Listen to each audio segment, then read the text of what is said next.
사도 바울의 믿음에 대한 고백이 한 절 한 절 잘 설명되어져 있습니다. 화두는 무엇입니까? 기뻐하라는 것입니다. 제가 사는 집에 그 아파트에 보면 한 5시 정도 넘어가면 아이들이 모여서 이렇게 막 운동들을 합니다. 그런데 요즘 제가 사는 단지에 있는 아파트들은 피구를 주로 많이 하더라고요. 그래서 이 부천에 있는 학생들은 피구를 많이 하나, 제가 있던 동네에선 피구를 별로 안 했는데 그렇게 피구를 아주 죽기 살기로 하더라고요. 아이들이 그냥 공을 얼마나 상대방을 죽일 것처럼 그렇게 던지고 잡아내고 하는데 아주 재밌게 합니다. 제가 그 모습을 지켜보면 아이들이 피구하면서 막 까르르 까르르 웃어요. 별거 아닌 일에. 그것을 보면 얼마나 부러운지, 저 아이들은 뭐가 이렇게 즐거울까? 저 아이들은 뭐가 이렇게 기쁠까? 그리고 정말 우리가 언제 한번 저렇게 웃어본 적이 언제인가? 저렇게 한번 아무 생각 없이 막 기뻐서 웃고 정말 그렇게 했던 게 언제인가? 참 그런 생각이 들어서 괜히 상대적인 소외감이 들기도 하더라고요. 저 아이들은 뭐가 이렇게 즐거울까? 또 여학생들이 걸어가다가 보면 작은 이야기 속에서 얼마나 이렇게 즐거워하는지 몰라요. 근데 우리는 왜 기뻐하고 즐거워하지 못하는가? 그런 생각을 우리가 하게 됩니다. 오늘 말씀을 보면 그렇게 말합니다. 주 안에서 항상 기뻐하라. 제가 이 방점이 어디라고 했죠? 주 안에서라고 했습니다. 항상 기뻐할 수 있는 유일한 방법은 주님 안에 있는 길밖에 없습니다. 하박국 선지자의 고백처럼 돌아보면 아무것도 없어요. 무화과 나무에 무화과가 없고 포도나무에 포도가 없고 외양간에 송아지가 없어요. 그런데 하박국 선지자는 거기서 기쁘다는 것이죠. 무엇을 본 것입니까? 바로 하나님의 존재하심을 본 것이죠. 사도 바울은 감옥에서 이런 삶을 삽니다. 감옥에서 항상 기뻐하라. 여러분, 이건 쓸 수 없는 말이죠. 감옥에 있는 사람이 어떻게 기쁜 일이 있겠습니까? 감옥 안에서 뭐가 이렇게 좋겠어요? 근데 바울은 입만 열면 기뻐하라고 이야기합니다. 입만 열면 감사하라고 합니다. 그리고 그런 삶의 비결을 자기에게 배우라고 합니다. 어느 목사님이 제목을 그렇게 정했습니다. 하늘의 보물을 쌓으라. 여러분들, 이 땅에 보물을 쌓는 게 아닙니다. 보물을 하늘에 쌓으셔야 합니다. 여러분의 보물을 하늘에 쌓으십시오. 하나님의 열매를 맺도록 이 땅에 올인하지 마시고 하나님께 열매를 맺고 하늘의 보물을 쌓으십시오. 그렇게 목사님이 설교했어요. 나중에 보니까 그 목사님이 집이 5채가 넘는 거예요. 차가 얼마나 많은지, 사놓은 땅이 얼마나 많은지. 성도들이 나중에 그걸 알았을 때 그 목사님이 하늘의 보물을 쌓으라는 그 말을 듣고 은혜를 받았을까요? 받지 않았을까요? 은혜를 받지 못하죠. 왜? 하늘의 보물을 쌓는 분이 왜 이 땅에 집이 5채가 필요할까요? 하늘의 보물을 쌓는 분이 왜 여러 대의 승용차가 필요하냐고 하는 것이죠. 저는 그런 말은 안 합니다, 여러분. 저는 여러분 하늘의 보물을 쌓으라고 얘기는 안 하는 건 내가 그렇게 못 살기 때문에 그렇죠. 제가 그렇게 살지 못하기 때문에 얘기 못 하는데 사도 바울의 강점이 뭔 줄 아세요? 사도 바울의 최고의 강점이 뭐냐면 나처럼 살라는 거예요. 여러분, 이런 분에게 뭐 설교가 필요하겠어요? 여러분, 아무 생각하지 마십시오. 나처럼 사십시오. 나처럼 행동하십시오. 나처럼 기도하십시오. 그게 바로 사도 바울의 최고의 강점이었어요.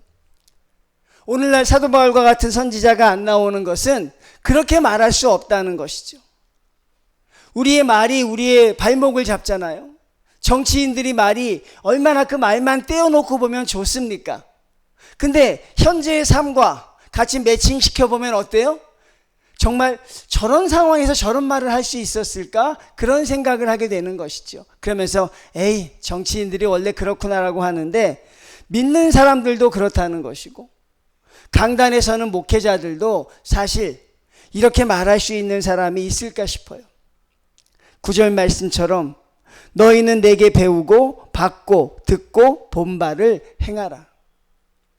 저는 이 말에서 정말 말문이 턱 막히는 것이죠. 결국 이건데 우린 이게 안 되니까 사실 서로 힘든 삶을 사는 것이죠. 배우고 받고 듣고 본 바를 행하라. 그리하면 평강의 하나님이 너희를 지켜주실 것이라고 말씀하죠. 얼마나 은혜로운 말씀입니까? 바울과 같은 사람이 되기 위해선 그렇게 살아야 합니다. 말씀을 받고 배우고 들은 것을 행할 수 있는 성도들이 되셔야 한다는 사실이죠. 여러분, 우리가 그렇게 살아갈 수 있을 때 제가 말씀드렸잖아요. 부모가 자녀에게 할 수 있는 최고의 말은 무엇입니까? 여러 개 설명할 필요 없어요. 나처럼 살아라. 이 아빠처럼 살아라. 이 엄마처럼 살아라. 그렇게 말할 수 있는 부모들이 얼마나 자랑스럽겠어요. 그걸 못하는 사람들이 괜히 어려운 얘기를 많이 하고 괜히 되지도 않는 얘기를 많이 합니다. 요즘 애들은 똑똑해서요. 부모님이 말하는 거 그대로 다 마음에 새기지 않아요. 속으로 자기들도 못하는 걸 왜 나한테 하라고 하는가. 그렇게 말할 수 있는 것이 요즘의 아이들이죠.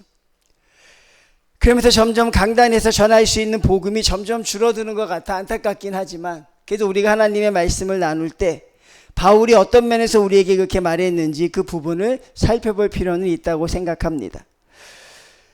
주 안에서 항상 기뻐하라. 내가 다시 말하노니 기뻐하라. 이것은 기뻐할 환경을 구하라는 것이 아닙니다. 하나님, 내가 기뻐할 수 있는 환경을 주십시오. 그렇게 기도하라는 게 아니라 어떠한 형편에서도 기뻐하라는 것입니다. 하나님이 내게 주시는 것이 형통이든 고난과 좌절이든 그것을 통해서 여러분 기뻐하라는 것이죠. 기뻐할 수 있는 비결은 오직 주님 안에 들어가는 것밖에 없어요. 열심히 기도해서 내 환경이 바뀌어서 환경이 좋아져서 기뻐하고 감사하는 것, 그건 굳이 예수님의 능력이 필요한 건 아니잖아요. 어려운 가운데서 힘든 가운데서 기뻐할 수 있는 것, 그것은 바로 고난 속에서 역사하시는 주님을 바라보기 때문입니다. 내가 나에 대해서 집착하면 기뻐할 수가 없어요. 내가 내 자신에 대해서 생각하고 곱씹으면 우리는 기뻐할 수 없습니다. 사도 바울이 기뻐할 수 있는 방면을 제시하고 있어요. 그게 바로 5절입니다. 너희 관용을 모든 사람에게 알게 하라. 이게 무엇입니까? 우리의 모든 관심을 내가 아니라 다른 사람에게 쏟으라는 것이. 여러분, 이게 가능합니까? 쉽지 않은 일이죠. 하나님 앞에서 열심히 기도하고 열심히 은혜 받아서 복 받으려고 하는 성도들은 이게 이해가 되지 않아요. 근데 여러분, 믿는 사람들은 제가 금요일도 말씀드렸지만 필연적으로 내가 아니라 남을 위해 사는 것이에요. 나라는 존재가 아니라 남을 위해 살아낼 수 있어야 합니다. 그래야 우리가 주님 안에서 항상 기뻐하는 성도로 살아갈 수가 있습니다. 나에 집중하고 나에게 올인하는 사람들은 이런 것을 할 수 없는 것이죠. 여러분, 우리에게서 왜 기쁨이 상실돼 가고 있다고 생각하십니까? 우리에게서 왜 기쁨이 떠나가고 있다고 생각합니까? 그것은 무엇입니까? 하나님의 은혜를 여러분들이 찾지 않기 때문에 그래요. 하나님의 은혜를 생각하지 않기 때문에 그렇습니다. 그러니 기쁘지 않지요. 하나님의 은혜를 생각하지 않아요. 하나님의 은혜를 찾으려고 하지 않습니다. 여러분, 지금 이 시간에도 생각해 보십시오. 나에게 주신 하나님의 은혜를 생각하면 우리는 기뻐할 수 있지요. 근데 하나님의 은혜를 생각하지 않으면, 하나님의 은혜를 기억하지 않으면 우리에게 기뻐할 것이 아무것도 없다는 것이에요. 오늘날 성도들의 가장 큰 문제는 무엇입니까? 하나님의 은혜를 구하지 않는다는 것입니다. 하나님의 은혜를 생각하지 않는다는 것입니다. 하나님이 나를 향한 사랑, 그 사랑을 생각해야 됩니다. 하나님이 내게 베푸신 은혜, 그것을 기억할 수 있어야 합니다. 그럼에도 불구하고 우리는 그것을 구하지 않습니다. 현재의 삶에 얽매여서 아무것도 하지 못하는 그 마음을 우리가 바라보게 되는 것이죠. 여러분, 하나님의 은혜를 생각하십시오. 여러분에게 베푸셨던 하나님의 사랑을 여러분 느끼십시오. 그리고 그것을 돌아보십시오. 그러면 지금 처해져 있는 이 고통을 우리는 이겨낼 수 있는 것이죠. 어려운 가운데서 주님 앞에 기도했더니 하나님의 위로가 우리에게 임합니다. 그 위로가 얼마나 우리에게 크고 달콤한지 내 마음속에서 기쁨이 넘쳐나게 된다는 사실이죠. 즉 내가 당하고 있는 고난보다 무엇입니까? 하나님이 주시는 위로가 훨씬 더 크다는 것이죠. 바울은 감옥에서 그걸 느꼈던 것입니다. 매일매일 당하는 심적인 고통보다 어떻습니까? 하나님이 역사하시는 은혜가 훨씬 더 크다는 생각을 합니다. 두 번째 무엇입니까? 하나님의 나에게 주시는 은혜를 너무 당연하게 생각하고 있다는 것이. 우리가 은혜라는 찬양인가요? 그 찬양에서 많은 성도들이 열광을 하잖아요. 얼마나 그 찬양이 좋습니까? 그 부분이 정말 대단하죠. 내게 당연한 건 하나도 없었음을. 그렇죠? 우리는 당연한 것이 없습니다. 근데 당연하다고 생각하죠. 하루하루 살아가는 것도 당연하고 내가 눈을 떠서 생활하는 모든 게 당연합니다. 근데 여러분이 당연하다고 생각하는 것, 그거 막혀버리면 어떻게 될까요?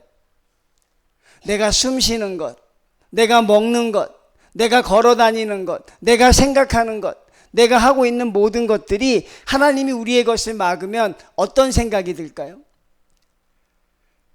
성도님들에게 제가 여러 번 말씀드린 것 같은데 저는 항상 그 예를 듭니다. 제가 병원에 신방을 갔을 때 한 성도가 죽어가고 있어요. 그래서 그의 이제 예배를 드리면서 물었습니다. 마지막 소원이 뭡니까, 집사님? 마지막에 뭘 좀 하고 싶으세요? 목사님, 앉아서 한번 생활해 봤으면 좋겠습니다. 한번 앉아서 생활해 봤으면 좋겠다는 거죠. 늘 누워 있으니까. 어떤 성도는 뭐라고 이야기합니까? 밥 한 그릇 원 없이 먹어봤으면 좋겠습니다. 우리가 늘 누리고 있는 것들이거든요. 근데 우리는 거기에 대해서 감사하지 않아요. 그러니까 우리가 주님 앞에 어떻습니까? 우리가 주님 앞에 기쁨이 자꾸 상실되어져 가는 것이죠. 여러분, 이 세상을 기쁨으로 살아가기 위해서는 기뻐할 환경을 찾는 것이 아니라 우리와 함께 하시는 하나님을 바라볼 수 있어야 합니다. 여러분과 함께 하시는 하나님을 느끼실 수 있어야 합니다. 그래야 우리가 이 세상을 기쁨으로 살아갈 수 있습니다. 이건 변치 않는 진리입니다. 기뻐하는 환경만을 쫓아다니는 사람들이 있어요. 좋다고 하는 것만을 찾아다니는 사람들이 있어요. 근데 그 끝은 어떻습니까? 결국 그렇지 않다는 것이죠. 영원히 변치 않는 하나님을 우리가 찾아야, 하나님을 발견해야 하나님의 성도로 이 땅에서 승리하며 살아갈 수 있습니다. 아무것도 염려하지 말고 다만 모든 일에 기도와 간구로 너희 구할 것을 감사함으로 하나님께 아뢰라. 하나님을 바라보는 사람들이 할 수 있는 일이죠. 근데 우리는 그 어떤 것도 쉬운 게 없습니다. 이 말씀이 성도들이 가장 좋아하는 말씀 중에 하나라고 해요. 성도들이 가장 좋아하는 말씀 중에 하나가 이 말씀이라고 합니다. 아무것도 염려하지 말고 모든 일에 기도와 간구로 너희 구할 것을 감사함으로 하나님께 아뢰라. 염려하지 말라고 합니다. 하나님은 우리에게 걱정하지 말라고 합니다. 근심하지 말라고 합니다. 왜? 하나님이 우리와 함께 일하시고 있다는 것이에요. 하나님이 우리와 함께 계시고 있다는 사실입니다. 그러니 염려하지 말라고 말씀합니다. 모든 일에 기도와 간구로, 마음이 힘들고 어려울 때 하나님 앞에 부르짖는 기도가 필요하다는 것입니다. 하나님 도와주십시오. 하나님 함께하여 주십시오. 그것도 안 되면 하나님 그냥 불쌍히 여겨 주십시오. 이렇게 주님 앞에 우리가 기도와 간구로 아뢰면 되는데, 모든 성도들은 기도할 때 보면 가장 어려울 때는 기도하지 못하는 그런 신앙의 모순을 우리가 보게 돼요. 형통할 때는 기도를 많이 합니다. 여러분 그렇죠? 내가 평안할 때는 기도를 기쁘게 하게 되는데, 내 삶이 막힐 때는 그게 되지 않는 경우가 참 많아요. 근데 그건 사실인 것 같아요. 목사님, 너무 힘드니까 기도도 안 나오던데요. 너무 힘드니까 기도할 엄두도 나지 않던데요. 뭔가 버틸 것이 있어야 주님 앞에 기도하는데 정말 완전한 벽에 막히니까 목사님, 기도할 엄두도 나지 않습니다. 그렇게 생각하는 성도들이 많지요. 그렇지만 여러분, 그것을 이기게 하실 분은 누구입니까? 하나님이시잖아요. 그 어려움을 주신 것도 하나님이시잖아요. 그러니 하나님에게 문제를 제공했으니 하나님, 문제를 해결해 달라고 기도해야 되는 거예요. 하나님이 나에게 이런 어려움을 주셨으니 하나님, 이길 능력을 주시던가 아니면 피할 길을 주십시오. 성도들은 가장 중요한 때 기도하지 못합니다. 성도들은 가장 중요한 때 감사하지 못합니다. 성도들은 가장 중요한 때 찬양하지 못합니다.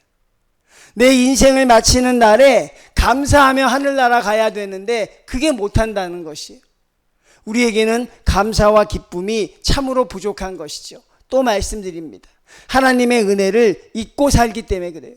하나님의 은혜를 망각하고 살기 때문에 그래요. 여러분, 그렇게 살아내는 성도가 된다면 우린 여러분 이 땅에서 언제나 패배자로밖에 살아갈 수 없습니다. 사도 바울의 인생을 생각해 보면 감옥에 갇히면서 그의 인생이 꺾였다고 생각했습니다. 많은 사람들이 바울의 인생이 거기서 끝날 것이라고 생각했어요. 근데 바울은 감옥에서 오히려 더 인생을 꽃피웁니다. 하나님과의 깊은 교류를 통해서 더 많은 걸 깨달아 얻게 됩니다. 그리고 성도들에게 이렇게 말하는 것입니다. 사도 바울은 정말 하늘나라의 비밀을 우리에게 가르쳐주고 있는 거예요. 이럴 때는 이렇게 해봐라. 이럴 때는 이렇게 해봐라. 저 같으면 안 가르쳐줬을 것 같아요. 너무 귀하기 때문에. 내가 이걸 어떻게 배운 것인데, 내가 이걸 어떻게 터득한 것인데 내가 이거를 그렇게 쉽게 가르쳐줘. 사도 바울은 안 그래요. 빌립보 교인들에게 다 자기의 비법을 전수합니다. 여러분, 한 절 한 절 여러분의 마음속에 새기셔야 합니다. 그래야 우리가 이 땅에서 승리하며 살아내는 성도들로 우뚝 서며 살아갈 수 있을 것이라고 생각합니다. 그렇게 하면 드디어 여러분들이 원하는 것을 주신다는 것이죠. 모든 지각에 뛰어난 하나님의 평강이, 하나님의 평안, 샬롬이라고 하죠. 주님께서 부활하신 후에 제자들에게 제일 처음 찾아와서 하신 말이 뭐예요? 평안하라는 거였어요. 평안하라. 두려워하지 말라. 이 땅을 살아가는 성도들에게 있어서 최고의 복을 달라고 하면 저는 평강의 복을 구할 것입니다. 하나님, 형통이 아니고 하나님, 이 땅에서 잘 되는 게 아니라 하나님, 모든 순간에 평강의 은혜를 주십시오. 모든 순간에 평안의 은혜를 주십시오.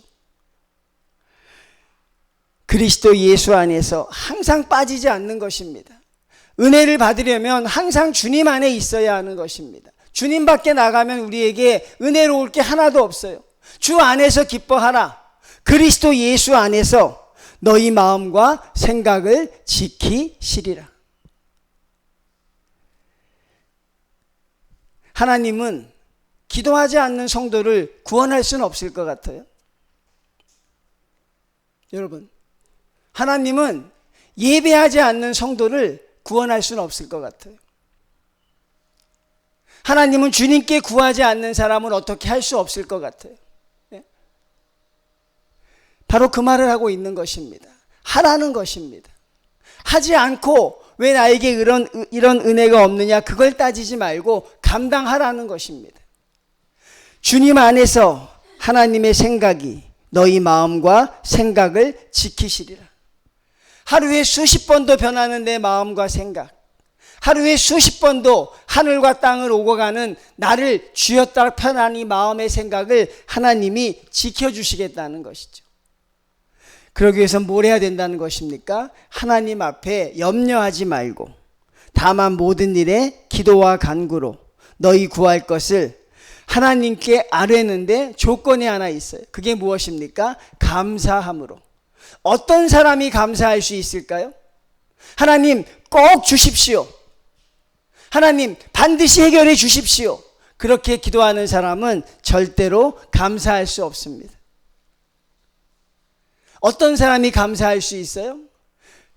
바울처럼 빈공에 처할 줄도 알고 풍족함에 처할 줄도 알고 어려움에 처할 줄도 알고 형통함에 처할 줄도 알고 모든 일체의 비결을 배운 사람만이 감사함으로 하나님께 구할 수 있는 것이죠. 하나님의 뜻대로 저에게, 우리에게 가장 좋은 것을 주셨음을 믿습니다. 하나님, 이 순간 하나님은 나에게 가장 좋은 것을 주셨습니다. 어렵고 힘든 순간에 그렇게 고백할 수 있는 성도들이 되셔야겠지요. 하나님은 역시 나에게 가장 귀한 것을 이 시간 주셨습니다. 그리고 하나님이 주신 이유를 찾아가는 것이지요. 하나님이 나에게 주신 그 뜻을 한 발 한 발 걸어가는 것이죠. 때로는 눈물로, 때로는 슬픔으로, 때로는 한숨으로 하나하나 걸어가면서 하나님의 뜻을 알아내는 것이죠. 그것이 바로 성도들이 살아가는 삶이라는 것입니다. 우리가 살아가는 삶 속에서 하나님의 뜻을 그렇게 우리가 고백할 때 하나님은 여러분을 지켜주시는 것이죠. 성도님들, 바울이 우리에게 말하는 것은요, 굉장히 어려운 것입니다. 굉장히 힘든 것을 말하고 있는 것이에요. 그런데 그렇게 살기를 바란다는 것이죠. 빌립보 교회 교인들에게 바울이 정말로 주고 싶었던 말씀입니다. 우리가 빌립보서를 보면 바울이 참 수많은 명언을 남겼잖아요. 나는 내가 귀하게 여기던 것들을 모두 배설물로 여긴다.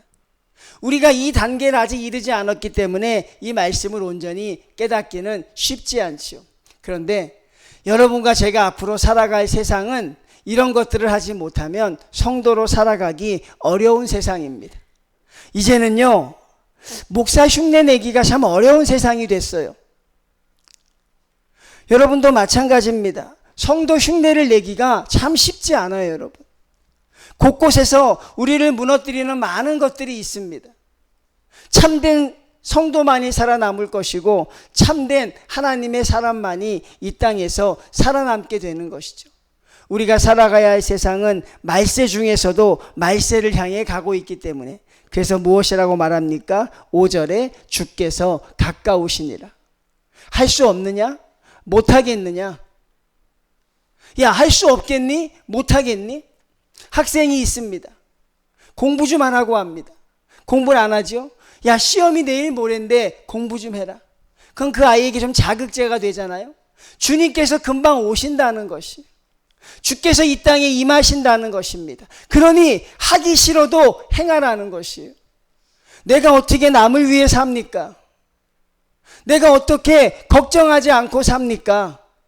내가 어떻게 감사함으로 주님 앞에 모든 걸 구할 수 있겠습니까? 라고 언제까지 밀어놓지 말고, 이제 하나님이 너희에게 올 때가 가까웠으니 그렇게 하라는 것입니다. 그렇게 살라는 것입니다. 그래야 너희가 하나님의 구원받는 성도가 될 수 있다는 것이죠. 사랑하는 정인교회 성도님들, 우리는 하늘나라에 가면 어떤 일이 생기게 될까요? 하늘나라 가면 성도들이 깜짝깜짝 놀라는 일이 생긴 거라는 것이죠. 꼭 올 줄 알았던 사람이 안 오는 경우가 있고, 저 사람이 왜 왔을까 하는 사람도 와 있는 경우가 있고, 또 의외로 내가 섬기던 목사님들이 또 많이 안 보이는 경우도 있다고 하고. 여러분, 하늘나라 가면 우리가 깜짝 놀랄까요? 하나님 뭐 얘기했지만, 저분이 왜 못 오셨을까? 어떻게 저분은 또 와 있을까? 그렇게 된다는 것이죠. 결국 가장 중요한 것은 무엇입니까? 주님 올 때 잘하는 성도가 잘하는 거예요. 주님이 오셨을 때 매일 기도하던 성도가 마침 주님 오셨을 때 한잔하고 있으면 실패한 인생이라고, 여러분. 네? 매일 감사하던 성도가 불평 불만을 쏟아놓고 있을 때 주님이 구름 타고 올라오시면 그 사람은 실패한 거예요. 미련한 처녀가 늘 기다리다가 자기의 신랑을 기다리다가 어떻게 됐어요? 기름이 떨어져 잠깐 나간 사이에 오셨잖아요. 왜 주님 그때 오십니까? 라고 말해도 소용없는 것이죠. 그래서 어떤 성도는 그렇게 기도하더라고. 하나님, 주님 오실 때 가장 아름다운 모습으로 맞이하게 하십시오. 여러분, 그런 기도 하셔야 돼요. 주님 오실 때 하나님 가장 기쁜 모습으로 주님 만나게 하십시오. 8절입니다. 끝으로 형제들아, 무엇에든지 참되며 무엇에든지 경건하며 무엇에든지 옳으며 무엇에든지 정결하며 무엇에든지 사랑받을 만하며 무엇에든지 칭찬받을 만하며 무슨 덕이 있든지 무슨 기림이 있든지 이것들을 항상 생각하라. 내가 어떻게 사는 것이 참된 것인지, 내가 어떻게 사는 것이 경건한 것인지, 내가 어떻게 사는 것이 정결하고 사랑받을 만고 덕이 있는 것인지 항상 생각하라는 것입니다. 이것이 하나님 앞에 어떤 은혜가 될까? 만약에 예수님이 나의 이 모습을 보시면 뭐라고 하실까? 우리에게 가장 두려운 것은 무엇입니까? 주님이 정인교회를 바라보셨을 때 과연 주님은 무엇이라고 말씀하실까? 우리에게 주님은 무엇이라고 하실까? 그러니 내 편이 아니라 주님 편에서 한번 생각해 보는 거예요. 주님 편에서 어떻게 생각하실까? 주님이 내가 어떻게 하면 기뻐할까? 그것을 생각하라고 말씀하고 있는 것입니다. 사랑하는 성도님들, 우리가 살아가는 삶은 쉽지 않습니다. 많은 고통이 있을 것입니다. 고통은 여러 가지지만 평안의 방법은 한 가지입니다. 나를 힘들게 하고 괴롭게 하는 고난의 방법은 수백 가지, 수천 가지이겠죠. 사업의 문제일 수도 있고, 자식의 문제일 수도 있고, 건강의 문제일 수도 있고, 부모의 문제일 수도 있고, 이루 셀 수 없을 만큼 많아요. 그리고 걱정을 더하는 것들은 너무나도 많아요. 성도들도 정치에 대해서 걱정을 참 많이 하더라고요. 너무 과몰입되어 있는 사람들도 많더라고요. 그 수많은 걱정 속에서 앞으로도 더 많은 걱정거리가 생겨나겠지요.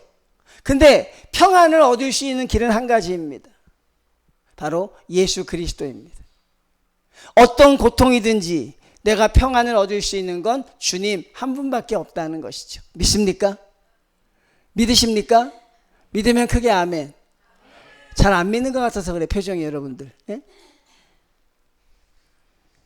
여러분, 이거 못 믿으면 죽는 거예요, 여러분. 예? 하나님이 우리에게 보여주신 길이 있거든요. 우리가 그 길을 따라가는 것이죠. 고난은 수없이 나를 괴롭히겠지만 나는 평강의 길을 찾아가는 방법을 알고 있다. 고통은 나를 수없이 좌절하게 하겠지만 나는 내가 평안해지는 길을 알고 있다. 얼마나 여러분 큰 복입니까? 바울은 그걸 알고 있었던 것이죠. 9절입니다. 너희는 내게 배우고 받고 듣고 본 바를 행하라. 그리하면 평강의 하나님이 너희와 함께 계시리라. 삶으로 나타내는 성도들이 되셔야 합니다.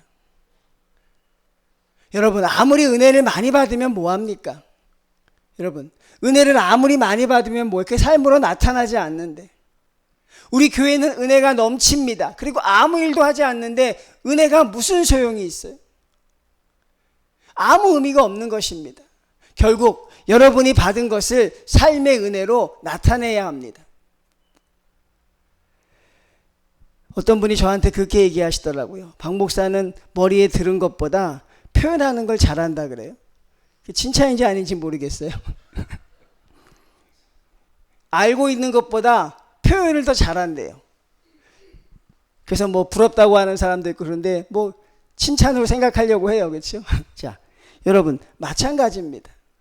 여러분, 어떤 사람은 내가 가지고 있는 은혜가 작은데 삶으로 크게 나타내는 사람이 있고, 어떤 사람은 은혜가 크다고 하는데 늘 불평과 비판만 하는 사람이 있어요.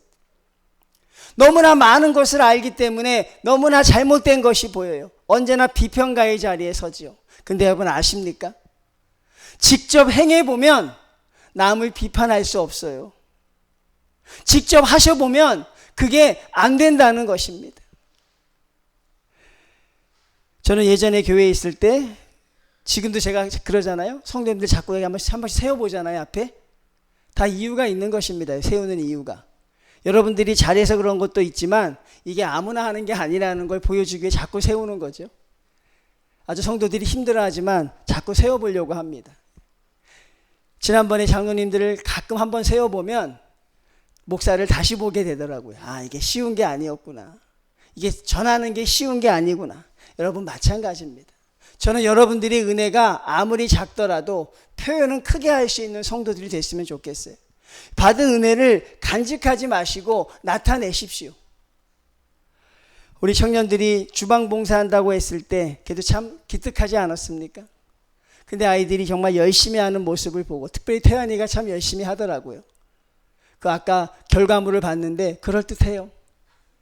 색깔도 그럴듯하고 맛은 안 봤습니다. 제가 설교하기 전이라. 예. 근데 아주 그럴듯하게 합니다. 우리 또 사랑이도 열심히 와서 볶음밥을 볶고, 그죠? 성희도 뭐 하느라고 했는데 여러분 참 기특한 것이죠. 근데 여러분 기쁘고 감사하고 좋잖아요. 어떤 사람은 하나님의 은혜가 넘쳐서 교회 청소하는 사람도 있고요.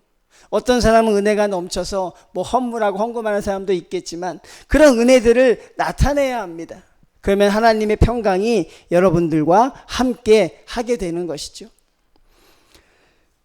성도님들, 고통은 피할 수 없지만 평강은 누리실 수 있습니다. 고통은 내가 어떻게 할 수 없지만 평안은 여러분이 누리실 수 있어요. 그것은 여러분이 하기 나름인 것이죠. 우리 정의교회 성도님들, 힘들다 말만 하지 마시고 그 힘든 가운데서 역사하시는 하나님을 만나서 평안의 복을 누렸으면 좋겠습니다. 평강하셨으면 좋겠습니다. 여러분께 받은 은혜가 크던 작던 하나님을 위해 쏟아낼 수 있는 성도들이 되시길 바랍니다. 여러분, 그러면 하나님이 평강이 저와 여러분과 우리 가정과 우리 교회를 온전히 지켜주실 줄 믿습니다. 그런 은혜가 넘쳐나기를 주님의 이름으로 축원을 드립니다.